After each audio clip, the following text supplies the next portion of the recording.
break me.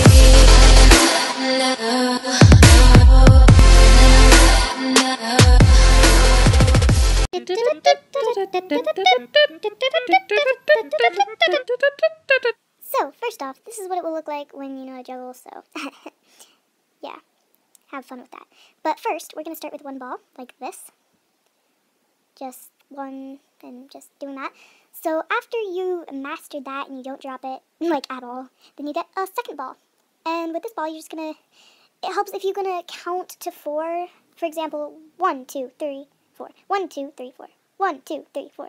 Whenever it lands or you throw it, it helps. Or you could just do 1, 2, 1, 2, 1, 2. But anyways, now with 3 balls, you're going to do the 1, 2, 3. You're just going to add 1, 2, 3, like that. You're just going to add another one at the very end without forgetting to throw it.